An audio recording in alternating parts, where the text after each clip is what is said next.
Hi guys, welcome to the video, and today I want to talk about why you should be selfish if you want to be sprinting, or whatever sport you play, whether you're sprinting 400 meters, whatever event, whatever sport you play, you must be selfish.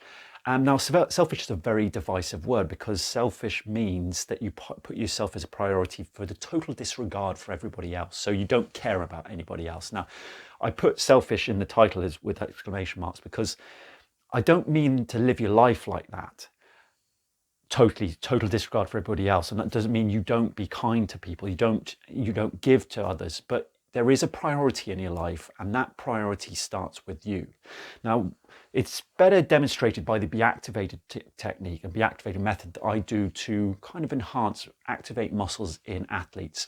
And what the be activated philosophy is based on a system of you come first. And it's very simple, actually. It's very simple in the way we structure it.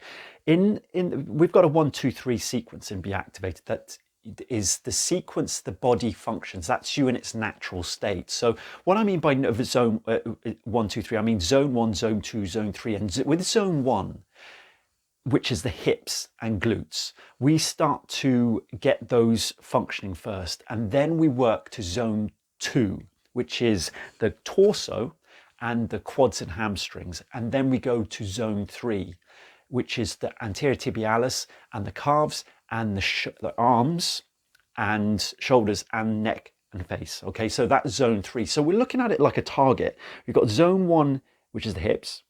We've got zone 2, which is the torso and the quads and hamstrings. And then we've got zone 3, which is the outside factors. So yeah, we're talking about the shoulders and jaw and neck. And we've got the lower body, we've got the anterior tibialis and the calves and hamstrings. So it's like a target. And all the center is the zone 1 area where we have to function, get our breathing right, to get our psoas right, to get our hips functioning, because the psoas is the messenger to the hips. And it's actually really important for your glutes to fire. So we try and get zone 1 first going, then zone 2, and then zone 3. And that's the natural state that the body's supposed to function at. Now, if you look at it in kind of life, the activated system works in the same way, that zone 1, if we think about it, is you. Zone 2, if you go outside, are the people you know, your friends and family. And zone 3 is everybody else that you don't connect with, but is the general population, all the other people you don't know. So you have to take that priority. That's a priority list. So zone 1 is the most important thing that we do. That's why in zone 1 we go for the psoas and the hip muscles, because that's of highest priority. This is where the base is. And it's the same way with zone 1 for actual life. You are the high priority. Now, I say this because there's one of the biggest pressures that athletes get under is they have number one, they feel the pressure from the coach, and they feel they can't let that coach down. And number 2, they can't really let their friends and family down, especially their parents down. And those things play a major part in an athlete's psyche when they're competing. And you've got to disregard these. If you actually play these up, then you're actually suppressing you, and you are handicapping yourself to actually perform. You're actually putting pressure on yourself. So what happens is, in that zone 1, you are shrinking because the actual people that you know, your friends and family, are gaining a higher importance. And once that happens, you shrink. It's very much like if the hip muscles shut down, you kind of implode on each other. Your posture goes down, the body shuts down and compresses. And that's what happens with you in general life. When you actually, the outside factors, such as friends and family, and the pressures they put on you, both subconsciously and unconsciously, they may not know that they're doing it, but if they are doing, you've got to watch it, and that's going to pressure on you. And that if you're actually going to let that pressure get to you, you are shrinking and becoming weaker and shutting down. And that's what you want to do. Let's talk about, one thing. I'm a coach. I coach athletes in 400 meters. And I can guarantee that a lot of athletes don't want to let their coach down. The thing is, an athlete, you've got to understand, coaching is not a charity. Okay? We're not doing it fully for the athlete.